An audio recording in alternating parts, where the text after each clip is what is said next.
ये घटना सूरत के लिम्बायत इलाके के शास्त्री चौक गली नंबर 2 में हुई। मोहम्मद अल्ताफ याकूब भाई भरूची ने बताया कि वो सूरत डिस्ट्रिक्ट कोर्ट में वकील हैं। उनके घर के सामने की दीवार गिराने के दौरान गाड़ी पार्क करने को लेकर झगड़ा हो गया। इसी झगड़े में इमरान इलियास पटेल, अफजल इलियास पटेल और दूसरे लोगों ने उनके परिवार पर हमला कर दिया। हमलावरों ने गाड़ी में तोड़फोड़ कर उसे नुकसान पहुंचाया और केस से हटने की धमकी दी।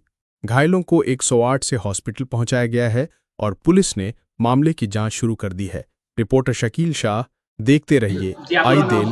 मोहम्मद अल्ताफ याकूबभाई भरूची, હું વકીલાત કરું છું સુરત ડિસ્ટ્રિક્ટ કોર્ટમાં અને અમે સર્વે નંબર 43માં રહીએ છીએ અને અમારી બાજુનો સર્વે નંબર 41-2 છે। આ બંને સર્વે નંબર વચ્ચે એક રસ્તા વપરાશની જગ્યા છે। જે રસ્તા વપરાશની જગ્યા ઇમરાન ઇલિયાસ પટેલે બોગસ બનાવટી દસ્તાવેજ બનાવેલા તે બાબતે 2 વર્ષ પહેલાં લેન્ડ ગ્રેબિંગ માટેની ફરિયાદ કલેક્ટરમાં થયેલી। તેમાં જે પ્લોટ હોલ્ડરો હતા એ લોકોએ મને વકીલ તરીકે નિમણૂક કરેલો હતો। એ કેસ મેં લડ્યો। ત્યાર પછી જે છે તો સિવિલ દાવો દાખલ થયેલો છે, એ અત્યારે ઇનજ્યુડિશરી પેન્ડિંગ છે ને આજે સવારે જે છે તો એમાં પણ હું વકીલ તરીકે કામ કરી રહેલો છું। અને આજે સવારે જે છે તો 4-5 દિવસ પહેલાં જે વાવાઝોડું ને વરસાદ આવેલા તો ત્યારે મારા ઘરની સામેના ઘરની દિવાલ તૂટીને નીચે પડી ગયેલી। તો એ લોકોની બાકીની દિવાલ તોડવાનું કામ આજે શરૂ કરવાનું હોય એટલે હું મારા ઘરના આંગણે જે ગાડી મારી પાર્ક કરું છું તો આ જે જગ્યા છે ડિસ્પ્યુટેડ જગ્યા છે, જેનો દાવો ચાલે છે અને લેન્ડ ગ્રેબિંગની ફરિયાદો બધી અરજીઓ થયેલી છે, તે ડિસ્પ્યુટેડ જગ્યા જે છે તો એમાં આખા મુલ્લાવાળા બધા જ ગાડીઓની પાર્કિંગ કરે છે।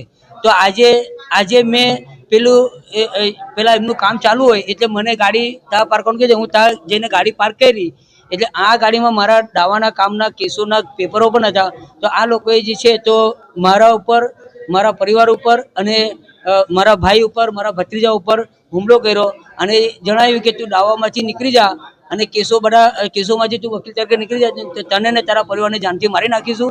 અને એમાં કેસના પેપરો એટલે મારી ગાડીને પણ તોડફોડ કરી અને એ તોડફોડ કરેલી છે અને મારી ગાડીને નુકસાન કરે છે, કાચો ફોડી નાખેલા છે।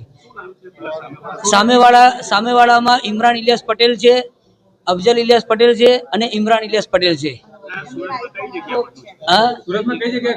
સુરતમાં શાસ્ત્રી ચોક ગલી નંબર 2 લિંબાયતમાં બનેલી છે અને આ લોકો પર લેન્ડ ગ્રેબિંગની ફરિયાદની તપાસ ઓલરેડી 2 વર્ષ પહેલેથી લિંબાયત પોલીસ સ્ટેશનમાં પેન્ડિંગ ચાલી જ રહેલી છે ઇમરાન ઇલિયાસ પટેલ અને અફજલ ઇલિયાસ પટેલ ઉપર। એ લોકોના પોતાના સીસીટીવી કેમેરા લાગેલા છે એટલે એની સાથે એ લોકો છેડખાની કરી શકે એવી સંભાવના છે। એટલે પોલીસ બનતી કોશિશ એમના ડીવીઆર પૂરેપૂરો કબજે કરી લે તેવી મારી વિનંતી છે કે આખો ડીવીઆર એમની પાસેથી કબજે કરીને એને એ ગુનાના કામે એને જે છે તો કબજામાં રાખે પોતાનામાં।